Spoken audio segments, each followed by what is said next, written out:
بسم الله الرحمن الرحيم. الحمد لله وكفى وسلام على عباده الذين اصطفى. أما بعد،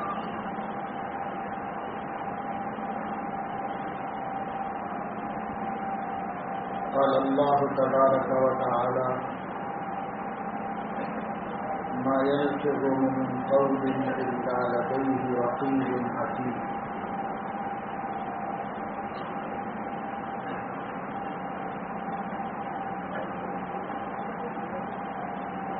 صدق اللہ العظیم.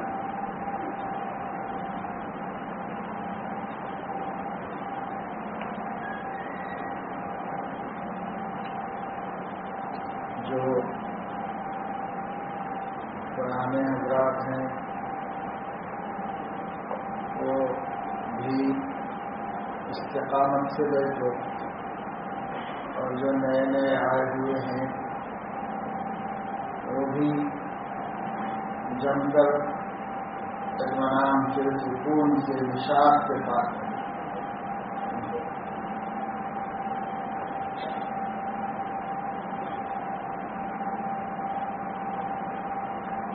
جیسے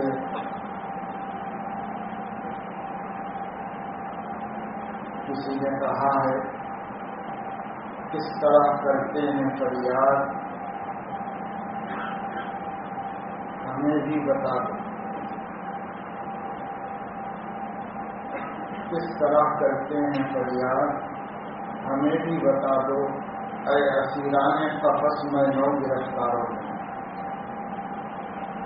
تو جو نئے آئے ہیں وہ پرانے پرندوں سے نئے پرندے پوچھ دو تو کیسے رہا جاتا ہے پنجرے کر،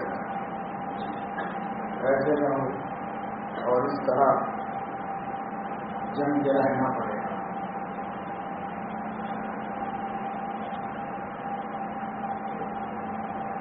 اس کا فائدہ آپ ہی کا ہے انشاءاللہ تعالی. جب اللہ تعالی بندوں کے اعمال کے بدلے تقسیم فرمائیں گے تب ہمیں اس کی قدر ہوگی اور اس کا فائدہ سمجھ میں آئے گا.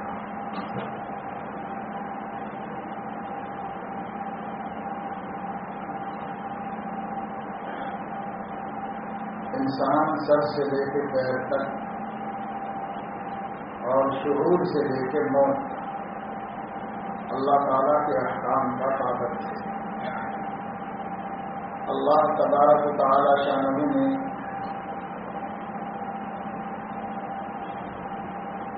اپنے پیغمبر کے ذریعے سے بندوں کو پابند فرمان کیا ہے. اقبال مرحوم نے کہا تھا تقدیر کے پابند نباتات و جمادات. نباتات کہتے ہیں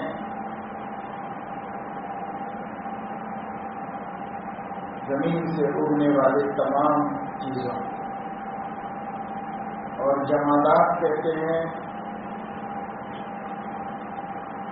جو چیزیں جامد ہیں، ایک جگہ رہتی ہیں، بدلتی نہیں، اس کو جمادات کہتے ہیں. تو جو نباتات ہیں یا جمادات ہیں سب اللہ کی تقدیر کے اندر جکڑے ہوئے ہیں، اور جیسی اللہ کی تقدیر اس کے مطابق وہ خود بخود چلتی ہے، وہ خود بخود قائم ہے. تقدیر کے پابند نباتات و جمادات. مومن فقط احکام الہی کا ہے پابند. مومن تقدیر کا سہارا نہیں لے سکتا کہ اب میری تقدیر میں نہیں ہے نماز پڑھنا تو کیا کروں، اب میری تقدیر میں نہیں ہے دین پہ چلنا تو کیا کروں. یہ نہیں کہہ سکتا مومن.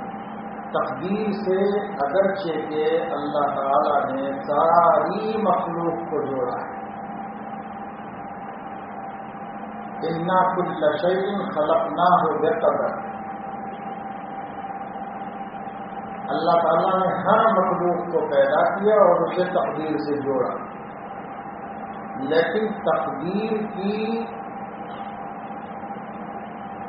تقدیر کے دباؤ سے چلنے والی مخلوق اور ہے، اور ہمیں اللہ تبارک و تعالی شانہ نے فہم دی ہے، علم دیا ہے، عقل دی ہے، فیصلہ کرنے کی صلاحیت دی ہے، ہاتھ پیر کو استعمال کرنے کی قوت دی ہے.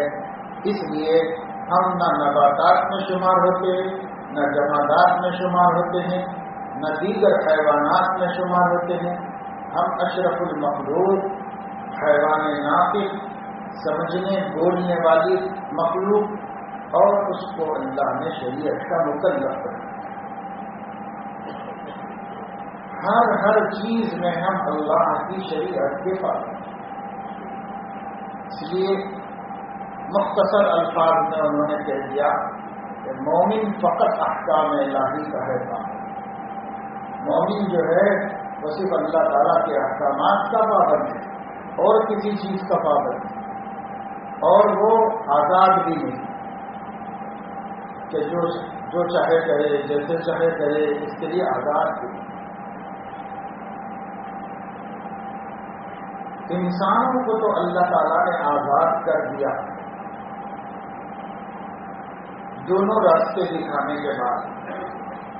وَهَدَيْنَاهُ النَّجْدَيْنِ، ہم نے دونوں راستے بندوں کو دکھا دیے. کون سے دونوں راستے؟ فسق کا راستہ بھی دکھا دیا اور تقویٰ کا راستہ بھی دکھا دیا. فَأَلْهَمَهَا فُجُورَهَا وَتَقْوَاهَا. ہر انسان کے اندر اللہ تعالیٰ نے نافرمانی بھی الہام فرما دی، فرما برداری بھی الہام دی. دونوں میں رکھ دی، ڈال دی، ہر انسان میں ڈال دی اللہ نے دونوں چیزیں. وَهَدَيْنَاهُ النَّجْدَيْنِ، اور دونوں راستے دکھا دیے. یہ رستہ ہے، یہ رستہ ہے، یہ ناکامی کا ہے، یہ کامیابی کا ہے، سب راستے اس کو دکھا دیے. اس کے بعد فرمایا فَمَنْ شَاءَ فَلْيُؤْمِنْ وَمَنْ شَاءَ فَلْيَكْفُرْ.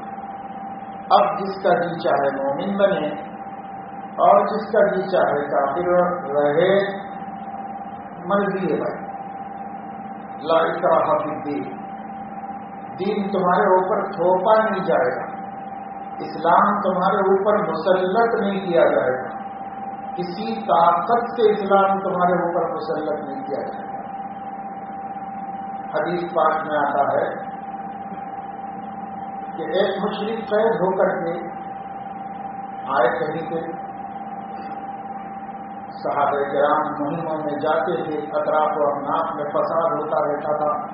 ان فسادوں کو دبانے کے لیے صحابہ کو بھیجا جاتا تھا، تو اس میں سے شریر پکڑا جاتا اس کو لے کے آتے، یا کبھی راستے میں صحابہ کسی قافلے سے کسی فسادی کو پکڑ کے لاتے، قید کرتے. جو قیدی آتا وہ مسجد نبوی میں جو کھجور کے تنے تھے قلت، اس میں کہیں باندھ دیا جاتا تھا، نبی کے آنے تک اس میں باندھ دیتے. تو ایک کو لایا گیا اور ان کو ایک تنے سے باندھ دیا گیا. اللہ کے نبی صلی اللہ علیہ وسلم کو اطلاع دی گئی کہ فلاں ابن فلاں گرفتار ہوئے ہیں، اور ان کو لا کر ہم نے ایک ستون سے باندھ دیا ہے. اب آپ کا ان کے بارے میں جو بھی حکم ہو،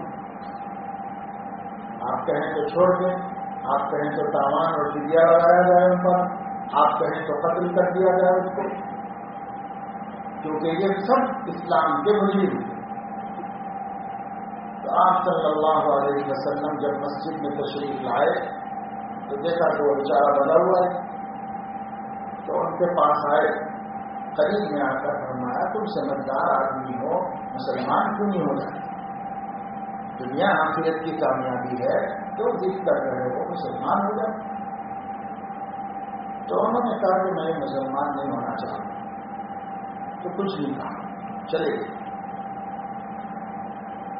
پھر ایک دفعے کبھی پہنچے، کسی دوسری نماز میں آئے ہوں گے، تو پھر آپ نے کہا بھائی تم مسلمان کیوں نہیں ہو جاتے؟ مسلمان ہو جاؤ، تمہارا بھلا ہے، دین کا فائدہ ہے، آخرت کا فائدہ ہے، دنیا کا فائدہ ہے، کلمہ پڑھ لو. انہوں نے کہا میں مسلمان نہیں ہوتا. میں اپنے دین پہ رہوں گا، میں نہیں مسلمان ہونا چاہتا۔ پھر کچھ نہیں کہا، آپ چلے گئے۔ پھر ایک وقفے کے بعد ادھر آئے تو آپ نے ان کو اسلام پیش کیا، حالانکہ اس وقت آپ مقتدر حاکم کی حیثیت سے مدینہ منورہ پر راج چلا رہے تھے۔ صحابہ پورا مدینہ مسلمانوں کا، اس میں کوئی دوسرے کا داخل ہی نہیں تھا۔ اگر آپ اشارہ بھی فرما دیتے کہ نہیں مسلمان ہوگا، 3 دفعے بتا دیا ہم اس کو قتل کر کے پھینکو کر دینا، تو کوئی پوچھ نہیں سکتا تھا اس کو۔ لیکن آپ نے 3ری دفعہ ان سے کہا بھائی مسلمان بھی نہیں ہو رہے تو تم یہ بتاؤ کہ تم چاہتے کیا چاہتے ہو؟ تو وہ کہنے لگے کہ کچھ نہیں، میں آپ کو ایک شریف آدمی سمجھتا ہوں، آپ سے اچھی امید رکھتا ہوں، مجھے آزاد کر دیجیے، میں اپنے وطن جاؤں گا، اپنے دین پہ رہوں گا، میں آپ مسلمان نہیں ہونا چاہتا۔ تو آپ صلی اللہ علیہ وسلم نے صحابہ کے فرمایا بھائی کھول دو، جانے دو، اس کو چھوڑو، ہم سے اچھی امید رکھا ہے، اچھا ہی معاملہ کر دو، چھوڑ تو چھوڑ دیا۔ جنگی مجرموں کو بھی آج دنیا میں کوئی معاف کرنے کے لیے تیار نہیں، جنگی مجرموں، لیکن اللہ کے نبی صلی اللہ علیہ وسلم جنگی مجرمین کو بھی اسلام پیش کرتے تھے۔ قبول کرتا تو ٹھیک ہے، نہیں قبول کرتا تو کرنا پڑے گا، اور کرنا پڑے گا تو مجبوراً ہونا بھی پڑتا تھا اس کو، کیونکہ آپ اس وقت طاقتور تھے۔ مکے میں تو کمزور تھے لیکن مدینے میں آپ طاقتور تھے، لیکن نہیں، آپ نے فرمایا ٹھیک ہے بھائی یہ مسلمان تو نہیں ہونا چاہتے، جانا چاہتے، چھوڑ دو، معاف کر دو، چھوڑ دیا۔ یہ اور بات ہے کہ وہ مکہ پہنچ گئے اور اس کے بعد غور و فکر کیا، اور پھر کافی انہوں نے آپ کے خلق کریم پر اور جتنی دیر مدینے میں رہے اتنی دیر مسلمانوں کے نظم و نسق کو، معاملات کو، ان کے اصول کو، طریقے کو اتنا ان کے دل میں بیٹھ گیا تھا کہ وہ خود سے آئے اور خود سے آ کے اسلام قبول کیا تھا۔ لیکن آپ نے اپنے کنٹرول میں رہنے میں، قبضے میں بھی اس کو زبردستی مسلمان نہیں بنا۔ خود آپ کے داماد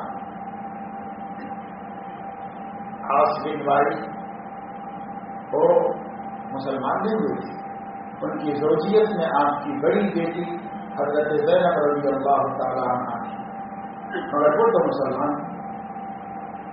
ہجرت ہوئی تو سب کو ہجرت کرنی پڑی، لیکن حضرت زینب کے شوہر مسلمان نہیں بنے، مکے میں رہ گئے اور وہ ہجرت کر کے آ گئی۔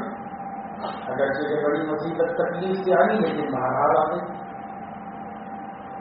اس بیچ میں ان کو گرفتار کر کے لایا گیا، صحابہ نے کچھ قیدیوں کو گرفتار کیا تھا، اس میں حضرت عاص بھی گرفتار ہو گیا، ان کو بھی لا کے مسجد کے ستونوں میں سب کو بند دیا گیا، وہ آپ کے داماد کو بھی بند دیا گیا، کیونکہ یہاں پر اب داماد بیٹے کا مسئلہ نہیں تھا، یہاں حق اور باطل کا مسئلہ تھا، ایمان اور کفر کا مسئلہ، اس لیے اس کو بھی لا کے باندھ دیا گیا۔ حضرت زینب کو معلوم ہوا تو حضرت زینب رضی اللہ تعالی عنہا اپنا زیور لے کر کے مسجد نبوی میں آئی اور انہوں نے کہا کہ اللہ کے رسول سے کہو کہ یہ زیور فدیے میں لے کر کے وہ میرے شوہر کو چھوڑ کے آزاد کر کے تو چلے جائیں گے، اپنا مسلمان تو نہیں لیکن پھر بھی ان کو آزاد کر۔ تو حضور علیہ الصلوۃ والسلام نے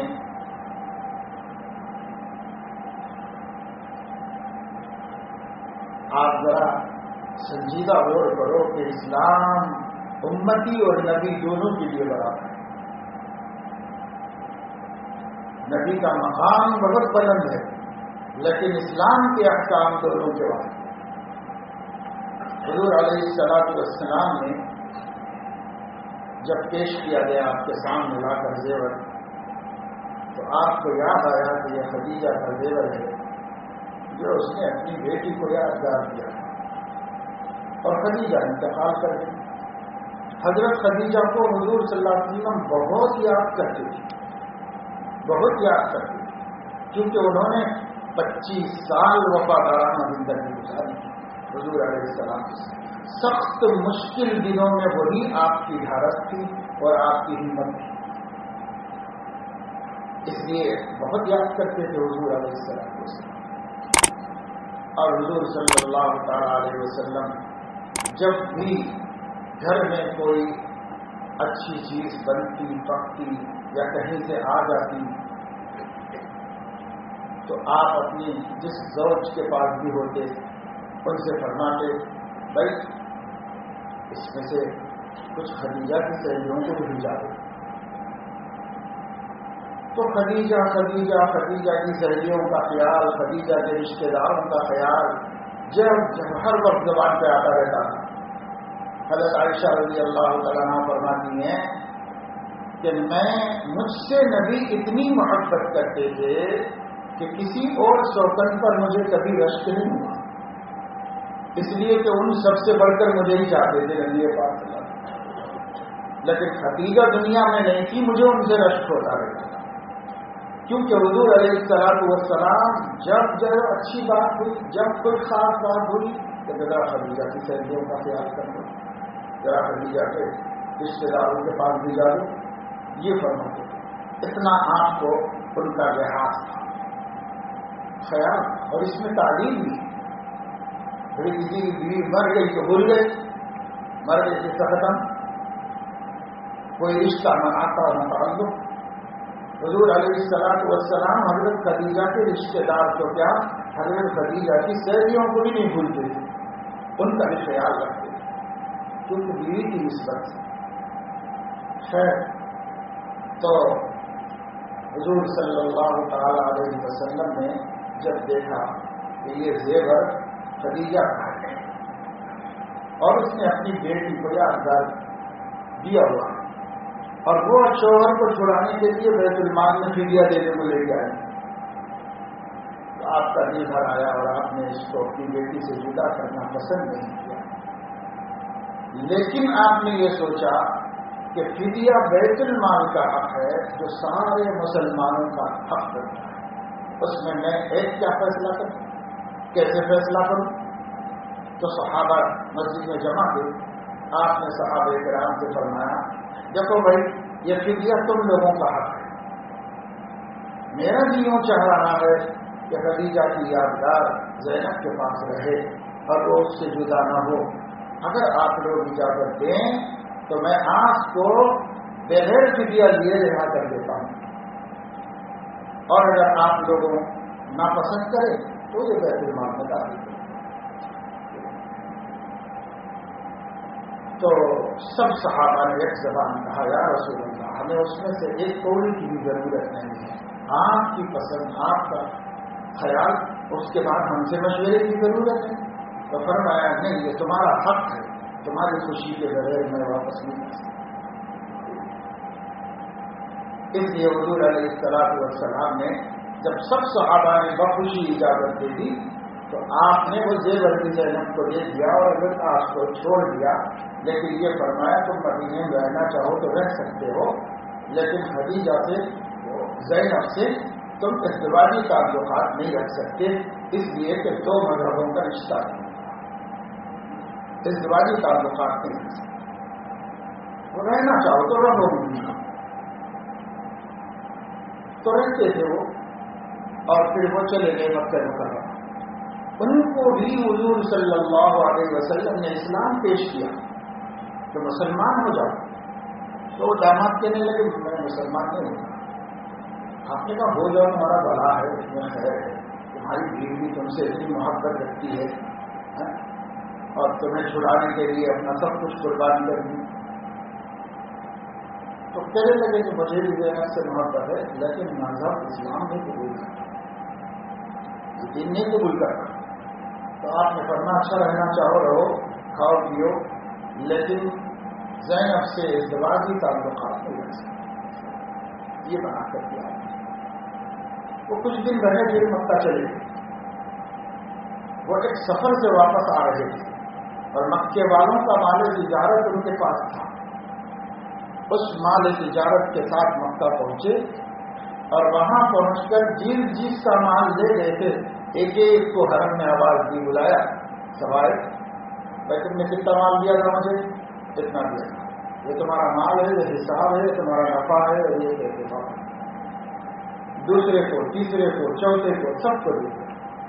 اور جب سب کے حقوق ادا کر دیے تو کھڑے ہو کر حرم میں اعلان کیا کہ میں گواہی دیتا ہوں کہ اللہ تعالیٰ ایک ہے اور محمد صلی اللہ علیہ وسلم اس کے رسول ہیں. میں صرف وہاں اس لیے نہیں مسلمان ہوا کہ اگر میں وہاں مسلمان ہو جاتا تو تم لوگ یہ کہتے کہ ہمارا مال دبا لینے کے لیے مسلمان بن گیا. اس لیے میں پہلے آ کر تمہارا مال واپس کیا ہوں اور اب اس سچے دین کو، اس مذہب کو قبول کرتا ہوں. چنانچہ انہوں نے قبول کیا. پھر اس کے بعد مدینہ آ گئے. حضور علیہ السلام نے حضرت زینب سے ان کے نکاح کو برقرار. تو بتانا یہ ہے کہ رسول اللہ صلی اللہ تعالی علیہ وسلم دین کے معاملے میں کسی پر اکراہ نہیں، کسی کو بھی اکراہ نہیں. جو بھی مسلمان ہوا اپنے دل کی خوشی سے مسلمان ہوا، اپنے دل کی خوشی سے مسلمان ہوا. آپ صرف اسلام پیش کرتے ہیں، یہ ہے اسلام. دیکھو یہ اسلام ہے، یہ میری دعوت ہے، تمہاری کامیابی اس میں ہے کہ اس کو مان. لیکن جبر کسی پر نہیں کیا، زبردستی کسی پر نہیں. ہندوستان میں 200 سال انگریزوں نے اقتدار کیا. برٹش گورنمنٹ یہاں پر قابض ہو کر ان کا اقتدار رہا. اس 200 سال میں انہوں نے تاریخ بدل دی اور ہندو مسلم نفرت پیدا کرنے کے لیے تلوار سے اسلام پھیلانے کی بات سب سے پہلے انگریزوں نے نکالی کہ نبی کریم صلی اللہ علیہ وسلم نے تلوار سے اسلام پھیلایا، ڈرا ڈرا کے دھمکا دھمکا کے اسلام پھیلایا. یہ بات انگریزوں نے نکالی تاکہ یہاں ملک میں ہندو مسلم میں نفرت ہو جائے اور ان کا اپنا حکومت باقی رہے، اپنا اقتدار برقرار رہے. اپنے اقتدار کے لیے ہندوستان میں یہ ماحول بنا. آج جو دوریاں پیدا ہو گئی ہندوستان میں وہ ان کے بنایا ہوا ماحول ہے انگریزوں کا. اور انگریزوں سے پہلے 600 سال مسلمانوں نے اقتدار کیا تو ہندو مسلم فساد کبھی نہیں ہوا، آپس میں جھگڑا نہیں ہوا. ملک فتح کرنے کے لیے چڑھائیاں ہوئی اور فوجوں سے مقابلے ہوئے تاکہ یہ ملک بھی قبضے میں آ جائے اور یہ ملک بھی قبضے میں آ جائے. راجاؤں اور مہاراجاؤں سے مسلمانوں کی جنگیں ہوئی لیکن عوام سے نہیں ہوئی، وہ حکمرانوں سے ہوئی. عوام میں کبھی ایک دوسرے سے نفرت نہیں ہوئی، ایک دوسرے سے. وہ صرف اس وجہ سے کہ اسلام کسی پہ جبر کرتا ہی نہیں تھا. جب کسی پہ جبر نہیں کرتا تھا تو لڑائی نہ جھگڑا کچھ بھی نہیں ہوتا. اپنے اپنے دین اپنے اپنے مذہب پر تھے، اسلام پیش ضرور کرتے تھے. وہ اسلام اس ملک میں جتنے بھی لوگ مسلمان ہوئے، ہندو اس ملک کے جتنے بھی مسلمان ہوئے وہ سب کے سب اولیاء اللہ کے حسن اخلاق سے متاثر ہو کر مسلمان. تاریخ بتاتی ہے کہ ہندوستان میں دین اسلام 2 جماعتوں سے پھیلا، ایک تاجروں سے پھیلا اور ایک صوفیاء یعنی اہل اللہ سے پھیلا. یہی 2 جماعتوں سے ہندوستان میں دین آیا. تاجروں کی حسن معاملہ لین دین میں ایسی پختگی پائی جس کا اس کا حساب صاف ستھرا ہے، کیونکہ اسلام نے اس پر بہت زور دیا. صحابہ آئے، ہندوستانیوں سے بزنس کیا. اس بزنس میں ان کے معاملات کی صفائی اور ان کی امانت داری کو دیکھ کر ہزار غیر مسلم اسلام بنا. اور صوفیاء آئے اہل اللہ تو ان بزرگان دین کی غیر موزی زندگی، ایسی زندگی کہ کسی کو ذرہ برابر ان سے تکلیف نہیں پہنچی اور ہر ایک سے پیار، محبت، افغانیت، تعلق، دین مذہب کے اختلاف کے باوجود انسانی حقوق کا احترام اہل اللہ نے اتنا کیا کہ ان کے دل جیتے. خواجہ معین الدین اجمیری رحمۃ اللہ علیہ جہاں گئے وہاں سینکڑوں نہیں ہزار لوگ مسلمان ہوئے. تاریخ بتاتی ہے کہ 80 لاکھ ہندوستانی ان کے دست حق پرست پر مسلمان ہوئے. اللہ تعالیٰ نے ان کو ایسی کامیابی عطا کرنا اور نہ جھگڑا نہ پائے کچھ نہیں. کبھی تلوار بھی نہیں اٹھائی خواجہ معین الدین اجمیری.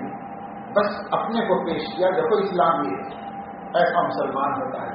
اب ایسی اچھی بات کی بھی قبول کر سکتے لوگ قبول کرتے چلے. اور خواجہ معین الدین اجمیری رحمۃ اللہ علیہ کے اتنے آج تک مسلمان ہوئے. اور ایک بزرگ رشیا سے آئے تھے حضرت مولوی کرامت علی صاحب رحمۃ اللہ علیہ. ان کا مزار ڈھاکہ میں. خواجہ معین الدین کا مزار اجمیر میں اور مولوی کرامت علی صاحب کا مزار ڈھاکہ میں. یہ جو پاکستان بنگلہ دیش یہ سب پہلے سب ہندوستان ہے, سب ہندوستان. تو وہ ڈھاکہ آئے پانی سے, ادھر سے آئے پانی کی کشتیوں سے آتے ڈھاکہ میں اترے اور ڈھاکہ میں انہوں نے قیام کیا. آج بھی ان کا وہاں پر مزار ہے. آج کے صرف بیٹھ گئے. اللہ سے تعلق اتنا مضبوط تھا اور اتنی قوی نسبت ان کو حاصل تھی حق تعالی شانہ سے کہ ان کے وجود کو دیکھ کر ان کی باتیں سن کر 2.5 کروڑ ہندو مسلمان, 2.5 کروڑ ہندو مسلمان. وہ جو پورا بنگالہ کا علاقہ مسلم ہے وہ مسلم نہیں تھا پہلے. وہ سب کے سب مولوی کرامت علی صاحب کے آنے کے بعد ان کی باتیں سن کر, ان کے وجود کو دیکھ کر, ان کی برکتوں کو دیکھ کر, ان کی نورانیت کو دیکھ کر خود بخود لوگ اسلام میں آئے. یوں ہندوستان میں اسلام ہے. اور بعد میں ہم جیسے لوگ پیدا ہو گئے جن کے اندر اخلاق نہیں, مروت نہیں, بھائی چارگی نہیں, ہمدردی نہیں, انسانیت نوازی نہیں, کسی دکھی کا دکھ محسوس کرنے والا دل نہیں سینے میں, تو لوگ دور ہو رہے وہ الگ بات ہے. لیکن کبھی مسلمان ایسا نہیں تھا.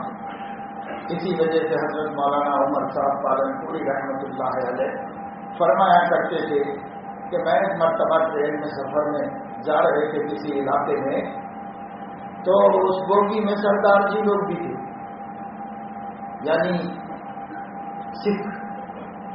اب وہ سکھ برادری جو تھی تو ان لوگوں کے پاس سب کے پاس پھولوں کے ٹوکرے تھے جو اوپر اٹھانا, اوپر رکھتے, اوپر جما کے نیچے بیٹھے تھے. حضرت تو لمبے سفر میں تھے, ان لوگوں کو راستے میں اترنا تھا, کہیں چڑھے کہیں اترنے والے تھے. تو حضرت مولانا فرماتے تھے کہ میں نے ان لوگوں سے کہا بات چیت کرنا چاہیے اڑوس سے پڑوس سے. اسلام نے جار الجنوب والصاحب بالجنب, اس کو پڑوسی قرار دیا جو آپ کے سفر کے دوران آپ کے بازو کی سیٹ پر بیٹھا ہوا ہے یا سامنے کی سیٹ پر بیٹھا ہوا ہے. یہ آپ کا پڑوسی ہے. قرآن کہتا ہے کہ اس پڑوسی کا حق ادا کرنا آپ کے ذمہ ہے. حق کی بہت سی صورتیں علماء نے بیان کر دی کہ بھائی ایسے ایسے موقع چھوٹے سے پڑوسی کا کیا حق ادا کیا جائے. ایک تو اس کو خیر خیریت پوچھا جائے, اگر وہ مسلمان ہے تو سلام کیا جائے, اور اگر غیر مسلم ہے تو اس کے خیر خیریت معلوم کی جائے, اور اس کی جگہ میں سے اپنی جگہ نہ دی جائے, جتنی جگہ اس کی ہے اتنی پوری جگہ اس کے لیے چھوڑی جائے, وغیرہ وغیرہ. یہ سب چیزیں والصاحب بالجنب کا حق, بازو بیٹھے ہوئے پڑوسی کا حق. یہاں تک کہ آپ مجلس میں بیٹھے ہیں تو علماء مفسرین کہتے ہیں اس آیت کے تحت آپ کے بازو بیٹھے ہوئے کا حق آپ کے اوپر لگے گا اور وہ پڑوسی قرار پائے گا. اور اس کا حق یہی ہے کہ اس کے ٹائم پر ٹائم مت ڈالو, اس کو ذرا بازو مت پکڑو ہٹو دو, اور خود اپنی جگہ بڑی بنا لو اور اس کو بھی شاید وہ پکڑ دو. تو کہا یہ سب حق تلفی ہے.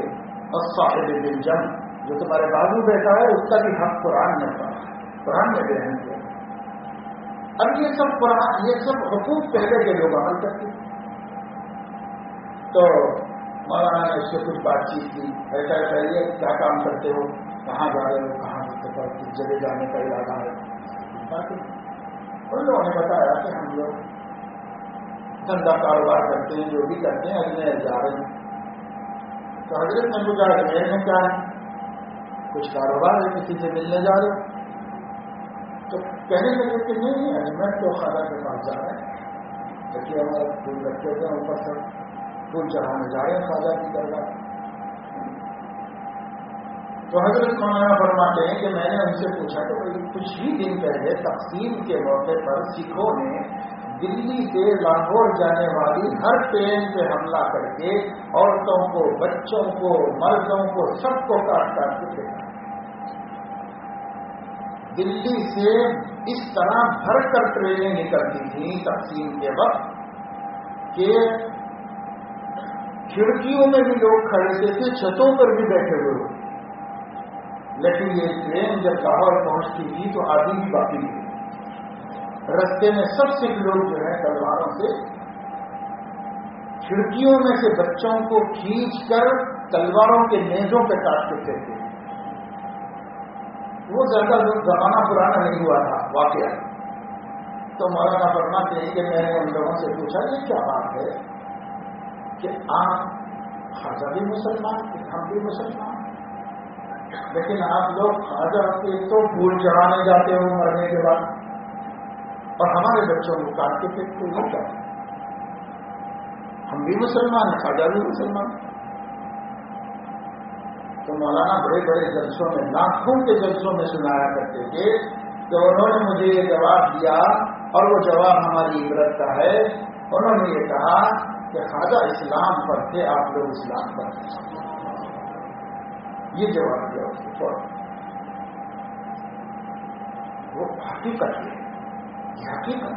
کوئی دوسرا کہے تو بات بری لگتی ہے، لیکن حقیقت کو دیکھنے والا حقیقت کو قبول کرتا ہے۔ یہ حقیقت ہے۔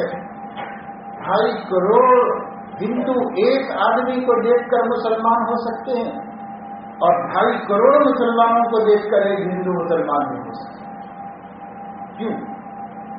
وہ اسلام پر تھے، ہم اسلام پہ تھے، ہم نے اسلام چھوڑ دیا۔ آج بھی ہو جو براہیم کریم آگ کر سکتی ہے انداز گلستان پیدا، پر ہم مسلمان بنے پڑے گا، مسلمان ہم کو بننا پڑے گا۔ ایک بزرگ فرماتے ہیں جب سر میں ہوائے طاعت تھی، سر سبز شجر امید کا تھا، یعنی اطاعت اور فرما برداری، نبی کی فرما برداری، اللہ رسول کی فرما برداری۔ جب سر میں ہوائے طاعت تھی، سر سبز شجر امید کا تھا، جب سر سر عصیاں چلنے لگی، سر سر کہتے ہیں مخالف ہوا کو، گرم لو، عصیاں نافرمانی کو کہتے ہیں۔ جب سر سر عصیاں چلنے لگی، اس درخت میں پھل نہ چھوڑ، جب سر میں ہوائے طاعت تھی، سر سبز شجر امید کا تھا، جب سر سر عصیاں چلنے لگی، اس درخت میں پھل نہ چھوڑ دیا۔ اللہ کی راہیں اب بھی قائم ہیں، آثار و نشاں سب باقی ہیں، اللہ کے بندوں نے لیکن اس راہ پہ چلنا چھوڑ دیا۔ اس لیے ہم نے جب سے راستہ اسلام کا چھوڑا ہے، اس وقت سے اسلام محدود ہو گیا، بلکہ ہمارے مرتد ہو جائے، یہ صورت حال ہے۔ اس لیے اسلام کو زندگیوں میں لانا چاہیے۔ آج بھی اگر ہم پوری دنیا کے فاتح بننا چاہتے ہیں تو اسی اسلام کو اپنی زندگی میں لاؤ۔ جب اسلام کی باغ و بہار چلے گی، اس وقت خود بخود قلوب اسلام کی طرف متوجہ ہو۔ اسلام میں کشش کھینچنے کی طاقت، مقناطیسی قوت ہے اسلام میں، کوئی عمل تو کرے۔ صحابہ کرام نے کسی پر زبردستی نہیں کی، نبی نے کسی پر زبردستی نہیں، لیکن وہ خلق عظیم پیش فرمائے کہ جس کی تلوار سے سخت دل دکھائے۔ یہ لوہے کی تلوار نہیں استعمال کیا، یہ تلواریں تھیں مسلمانوں کے پاس۔ اس زمانے میں ہر انسان کے پاس تلوار ہوتی تھی، ہر انسان کے پاس ہوتی تھی، چاہے کسی مذہب کی، وہ اپنی حفاظت کے لیے ہوتی۔ دشمنوں سے، لٹیروں سے حفاظت کے واسطے. جاہل لوگ اس سے جنگیں کر لیا کرتے تھے، لیکن مسلمان نے کبھی تلوار ناحق کسی پر نہیں، کبھی ناحق تلوار مسلمان نے نہیں. ناحق تو بہت دور کی بات ہے، شبے پر بھی اٹھائی تو نبی خفا ہو گئی. شبے پر اٹھائی. ایک صحابی حضرت صاحب رضی اللہ تعالیٰ عنہ ایک علاقے کی طرف بھیجے. وہ علاقے کے لوگ بلا کے تو لے گئے تھے، لیکن جب یہ مسلمان وہاں پر پہنچے تو وہاں افواہیں پھیل گئی کہ یہ لوگ حملہ کرنے کے لیے آ گئے. تو وہاں سے ایک شخص باہر آ گیا اور آبادی ہی کے باہر آ کر ان سے بھیڑ گیا. اب ان سے مقابلہ ہوا دونوں کا. صحابی نے اس کو پچھاڑ دیا اور اس کے اوپر چڑھ کے بیٹھ گئے. اپنی تلوار نکال دی تو اس نے کلمہ پڑھ دیا، لا الہ الا اللہ محمد رسول اللہ. انہوں نے کہا کہ تو کلمہ جان بچانے کے لیے پڑھ رہا ہے اور اس کو پڑھ دیا، کیونکہ اس وقت کی سچویشن ایسی تھی، صورتحال یہی بتا رہی تھی. اب تک تو لڑ رہا تھا اور ان کی جان لینے پہ تلا ہوا تھا. اب جب اپنی جان جانے کی باری آئی تو کلمہ پڑھ دیا. ہر اعتبار سے کوئی بھی عقل مند دیکھتا تو یہی کہتا کہ اس کا کلمہ پڑھنا کلمے کو ڈھال بنا کر جان بچا رہا ہوں، اب بچ جاتا تو یہیں پہ حملہ کر دیتا. لیکن جب یہ واقعہ حضور اکرم صلی اللہ علیہ وسلم کی خدمت میں پیش ہوا تو آپ نے بلا کر پوچھا صاحب سے، کیا تم نے ایسا کیا؟ تو کہا کہ ہاں میں نے ایسا. حضور علیہ السلام نے فرمایا اقتلت مؤمنا، کیا ایک مسلمان کو تم نے قتل کیا ہے؟ انہوں نے کہا یا رسول اللہ وہ مسلمان کو نہیں اپنی جان بچانا چاہ رہا. تو حضور کا غصہ اور بڑھ گیا اور آپ صلی اللہ علیہ وسلم نے غضب کی حالت میں فرمایا حل لا شفقت قلبہ، کیا تو نے اس کا دل چیر کے دیکھا تھا کہ وہ دل سے پڑھ رہا تھا یا یہ کہ زبردستی کو پڑھا؟ جب کلمہ آ گیا تھا سامنے تو کیوں نہیں چھوڑ دیا دل سے؟ ناراض ہوئے حضور علیہ السلام. تو مسلمانوں کی تلوار جان بوجھ کر تو کسی کو کیا مارتی، ایسے شبے کے وقت مار کے بھی نبی کی ناراضگی کا سبب ہے. کون کہہ سکتا ہے کہ تلوار کے زور پر لوگوں کے مذہب بدلے گئے؟ کبھی بھی ایسا نہیں. اور حضور صلی اللہ علیہ وسلم پیسہ بانٹ کے کیا مسلمان بناتے؟ آج جیسے کرسچن پیسے بانٹ کے مسلمان. کرسچنوں کے پاس عورت ہے، دولت ہے، دو چیزیں ہیں اور شراب. بس شراب بانٹو دین بدلو، عورت بانٹو دین بدلو، پیسہ بانٹو اور دین بدلو. عیسائیوں کے پاس تو یہ نہیں. حضرت مولانا عمر صاحب پالن پوری رحمۃ اللہ علیہ یہ بات بھی فرمایا کرتے تھے، اکثر زندہ اپنے پیروں پہ چلتا ہے اور مردہ چار کندھوں پہ جاتا ہے. تو فرمایا کہ جتنے مردے مذہب ہیں اس سب کی لاشیں جو ہیں دولت، عورت، شراب، ہاسپٹل اور اسکول، بس ان چیزوں کے اوپر ان کندھوں پہ جاتے ہیں، خود سے چلنے کی طاقت نہیں کرتی. اسلام چونکہ زندہ مذہب ہے تو اسلام اپنے بلبوتے پر آگے بڑھتا ہے. اس کو یہ سب بانٹنے کی ضرورت نہیں. اسلام نہیں ہے تو نہیں بڑھے گا، اسلام ہے تو برابر بڑھے گا.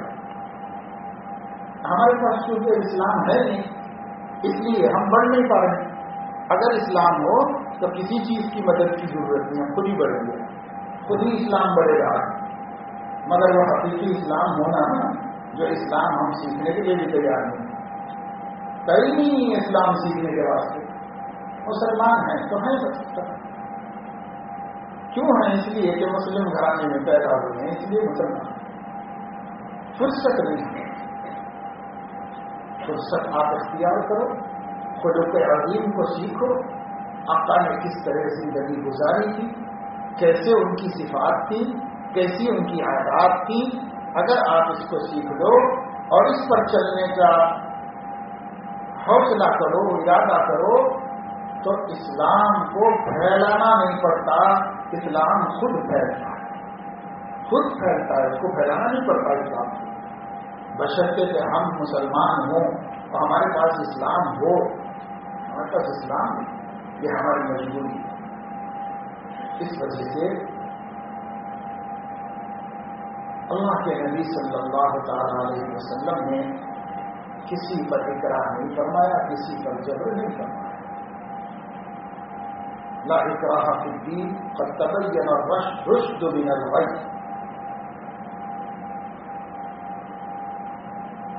زبردستی تو کسی پر نہیں ہے، لیکن نبی کے آ جانے کے بعد، قرآن کے اتر جانے کے بعد یہ گمراہی ہے اور یہ ہدایت ہے، یہ تبین بالکل کھل گیا، واضح ہے۔ اب دو رستے تمہارے سامنے ہیں، فمن شاء فلیؤمن فمن شاء فلیکفر۔ جس کا جی چاہے ایمان لا کر اس رستے پہ آ جائے اور جس کا چاہے کفر کر کے اس رستے پر جائے، لیکن یہ دھیان میں رکھے کہ وہ راستہ جہنم میں پہنچتا ہے اور یہ راستہ جنت میں پہنچتا ہے۔ آپ سوچ سمجھ کے کر دو، زبردستی کچھ نہیں۔ ہماری جتنی گہرائی خیرخائی کرنا ہے کر، جتنا سمجھانا ہے سمجھائیں گے، جتنا منانا ہے منائیں گے، لیکن آگے تم کو زبردستی کھینچ کے لے گئے۔ یہ ہے اسلام کا طریقہ، اور اسی طرح اسلام پھیلا، اور اسی طرح رسول اللہ صلی اللہ تعالی علیہ وسلم نے لوگوں کے سامنے پیش کیا، قبول کیا، تو بھی ٹھیک ہے، خوش ہو گئے، نبی بہت خوش ہو گئے۔ حضرت آپ جب مسلمان ہو کر آئے تو اللہ کے نبی صلی اللہ علیہ وسلم اتنے خوش ہوئے، اتنے خوش ہوئے کہ آپ صلی اللہ علیہ وسلم لوگوں کو بتاتے رہتے کہ ایسے مسلمان ہونے سے مجھے بڑی خوشی ہوئی اس کے مسلمان ہونے سے۔ تو ان کا مسلمان ہونا آپ کو بہت خوش کیا، اور کسی کا بھی مسلمان ہونے سے آپ صلی اللہ علیہ وسلم خوش ہوئے۔ حضرت کعب رضی اللہ تعالیٰ عنہ فرماتے ہیں کہ جب اللہ پاک نے ان کی توبہ قبول کی، اللہ تاب اللہ علی النبی والمہاجرین والانصار والذین اتبعوہم بإحسان، اللہ تعالیٰ نے نازل فرمائی، وہ انہی 3 صحابہ کرام کے بارے میں، تو ان کی توبہ کی قبولیت مدینے میں پورے ڈھنڈورے کی طرح پورے مدینے میں مشہور ہوئی، اور سارا مدینہ میں ایسا جشن ہوا جیسا عید ہو۔ ان 3 صحابہ کی توبہ قبول ہوئی، تو ان کی تو بات چیت بند تھی، 50 دن سے کسی سے سلام کلام بھی نہیں تھا، بات چیت بند، گھروں میں بند ہو گئی۔ حضرت آپ کہتے ہیں کہ میں آیا حضور علیہ السلام سے ملنے کے بعد، حضور صلی اللہ علیہ وسلم سے ملنے کے واسطے آیا، تو آپ صلی اللہ علیہ وسلم مسجد میں تشریف فرما گئے۔ جب میں نے آ کر آپ کو سلام کیا تو آپ نے مجھے توبہ کی قبولیت کی خوشخبری دی۔ میں نے عرض کیا امین کا یا رسول اللہ یا من اللہ، یہ خوشخبری ہماری توبہ کی قبولیت کی آپ کی طرف سے یا اللہ کی طرف سے؟ نبی نے فرمایا بل من اللہ، اللہ نے تم کو خوشخبری دی ہے کہ تمہاری توبہ قبول ہوئی۔ تو وہ کہتے ہیں کہ اس وقت حضور علیہ السلام ہماری توبہ قبول ہونے پر اتنے خوش تھے کہ آپ کے دل کی مسرت کے اثرات آپ کے چہرے پر ہر شخص کو دکھائی دیتے، ہر شخص کو دکھائی دیتے۔ اب آپ فرماتے ہیں جب نبی خوش ہوتے تو ہمیں صاف سمجھ میں آتا، کیونکہ آپ کا چہرہ چاند چودھری کی چاند کی طرح دمکتا تھا خوشی کے موقع، اور آپ مسکراتے، دندان مبارک کھلتے تو اس پر اتنی چمک ہوتی تھی کہ مسجد نبوی کے ستونوں پر چمک نظر آتی۔ آپ کی خوشی ہے. کس چیز پہ خوشی ہو؟ ایک امتی کی توبہ قبول ہو گئی، اس پر خوشی ہے رسول اللہ صلی اللہ علیہ وسلم. اور اس امتی کی قیامت تک جتنی امتی اللہ سے توبہ کر لے اور اللہ ان کی توبہ قبول کر لے تو نبی کی روح مبارک ایسے ہی شاد ہوتی ہے، ایسی خوشی. کیونکہ ان سے زیادہ امت کا چاہنے والا اور محبت کرنے والا نہ باپ ہے، نہ ماں، نہ بہن، نہ بھائی، نہ بیوی، نہ شوہر. اللہ کے رسول سے زیادہ امت کا چاہنے والا کوئی اور سب سے زیادہ ہم کو چاہیے. قرآن کریم میں اللہ نے ان کی محبتوں کا ذکر کر دیا. اس لیے رسول اللہ صلی اللہ تعالی علیہ وسلم کے قلب مبارک کی خوشی کا ہمیشہ خیال رکھنا سچے امتیوں کا کام. ان کا قلب دکھی نہ ہو.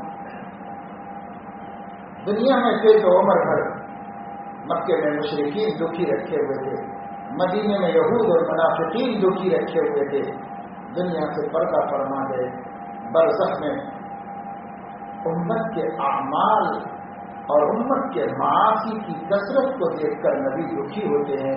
انہوں نے زندگی میں سکھ سے رہنے دیا، ہم نے دنیا سے جانے کے بعد سکھ سے رہنے دیا. کیوں؟ نبی کے سامنے امت کے اعمال ہر ہفتہ 2 مرتبہ پیش ہوتے ہیں. وہ اچھے اعمال دیکھتے ہیں تو خوش ہوتے ہیں، اور امت کے گناہوں کو اور برائیوں کو دیکھتے ہیں تو دکھی ہوتے ہیں. تو کون دکھی کر رہا ہے ان کو؟ ہم ہی تو دکھ دیتے ہیں. اس لیے ہم اگر دنیا میں سکھ سے رہنا چاہتے ہیں تو نبی کو سکھ سے رہنے کا ارادہ، نبی کو ہم سکھ سے رکھیں گے. جب نبی کو سکھ دیں گے تو ہم دنیا میں دکھ نہیں پائیں گے، ہمیں بھی اللہ تعالیٰ سکھ عطا کرے گا. اور اگر ہمارے اعمال بد سے نبی دکھی ہوں گے تو ہم کبھی سکھ سے نہیں رہ سکتے. اس لیے دین سیکھنا، نبی کے احکام پر چلنا، نبی نے جو ہمارے احکام زندگی کے دیے ہیں ان سارے احکام کو بجا لانا اور اس کو دل کی خوشی سے اختیار کر دینا. کسی کا کیا ڈر ہے ہم کو؟ دوست، کسی سے دوستی ہو گئی اور وہ دوست ہم کو کہیں چلنے کے لیے کہہ رہا ہے اور والد صاحب منع کر رہے ہیں یا والدہ منع کر رہی ہیں، تو ہم والدین کی ناراضگی کی پرواہ کیے بغیر دوست کی خوشی میں نکل جائیں. معلوم ہوا کہ آپ بزدل نہیں ہے، کمزور نہیں، آپ کو اتنی ہمت ہے اور ارادے میں اتنی پختگی ہے کہ دوست کو خوش کرنے کے لیے ابا کو بھی ناراض کرتے ہیں اور اماں کو بھی ناراض کرتے ہیں. جب اتنا پختہ عزم آپ کا ہے تو کیا اس عزم کا رخ بدل کر آپ اللہ تعالی کو خوش کرنے کے لیے اور اس کے حبیب کو خوش کرنے کے لیے ساری جہاں کی ناراضگی کو نہیں بول لے سکتے؟ برابر بول لے سکتے. اگر ہم اس رخ کو، اس کو بدل دیں. دوستوں کے لیے آج گھر گھر شکایت ہے کہ بچے جو ہے دوستوں کی خاطر ہماری نہیں مان رہے، بچے دوستوں کے خاطر پیسہ برباد کر دیے، بچے دوستوں میں آ کر ایسا کر دیے. ماں باپ دکھی ہیں اور ان کے دکھ کی کوئی پرواہ نہیں ہے اور دوست کے خاطر سب ہو رہا ہے. اگر اللہ سے اتنی محبت ہوتی جتنی اس دوست سے محبت ہے تو پھر ہم اللہ کے خاطر کیوں نہیں ہم ہر ایک کی ناراضگی مول دے سکتے؟ لیکن پتا چلا کہ اس کی محبت بھی نہیں ہے ہم کو اللہ رسول سے جتنی بیوی سے ہے، جتنی دوست سے ہے. کتنے لوگ ہیں اپنی بیویوں کی خوشی کے خاطر ماں باپ کو دکھی کیے ہوئے.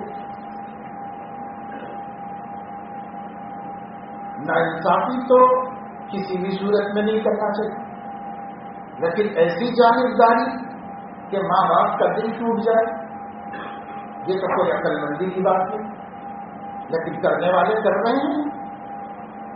پیدا کسی نے کیا ہے، پالا کسی نے ہے، جوان کسی نے بنایا ہے، تعلیم کسی نے دی ہے، قابل کسی نے بنایا ہے، عمر بھر کی کمائی کھپا کے لگا کے جوان بنایا اور شادی کر کے دیا تو اس کے بعد امی اور ابا کو وہ شادی دی. تو انسان اگر کسی کی محبت میں گرفتار ہوتا ہے، ماں باپ کو تک ٹھکرا دیتا ہے تو پھر اگر اللہ کی محبت، رسول اللہ کی محبت، اس کو دنیا دنی کو ٹھکرانے میں کیوں نہیں ہمت اس کو ہوتی ہے اور کیوں رکاوٹ کرتی ہے؟ اسی لیے جن کو سچی محبت ہو گئی تھی انہوں نے ان کی خوشی کے خاطر کسی کی پرواہ نہیں، کسی کی پرواہ نہیں، مار مار کے زخمی کیا گیا تھا صدیق اکبر رضی اللہ تعالیٰ عنہ کو، بے ہوش ہو گئے تو لوگ اٹھا کے گھر میں لائے تھے. ان کی اماں نے مالی پہ سر رکھ کر اپنے بیٹے کو، بیٹا منہ کھول کر اس میں دودھ ڈال دوں، پانی ڈال دوں، دودھ ڈال دوں، پانی ڈال دوں.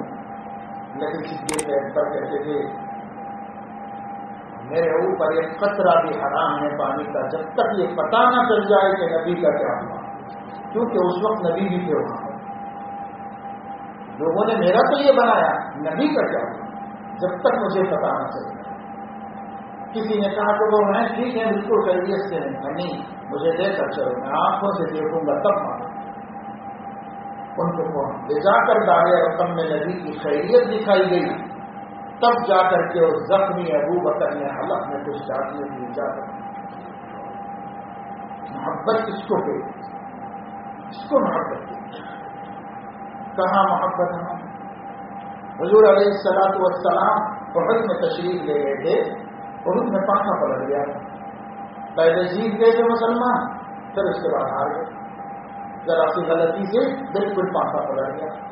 اور ایسا برا حشر ہوا احد کے میدان کا، اس میں مسلمانوں کا کہ 70 اجل صحابہ احد میں شہید، اجل صحابہ شہید.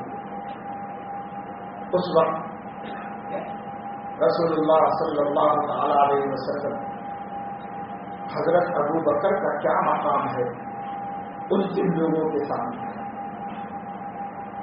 حضرت ابو بکر مسلمان دوسری طرف ہو گئے اور نبی اور کچھ لوگ ایک طرف ہو گئے، بیچ میں کفار کا پورا گروپ آ گیا. اس لیے ادھر کے لوگ ادھر مدد نہیں کر سکتے، ادھر کے لوگ ادھر مدد نہیں کر سکتے.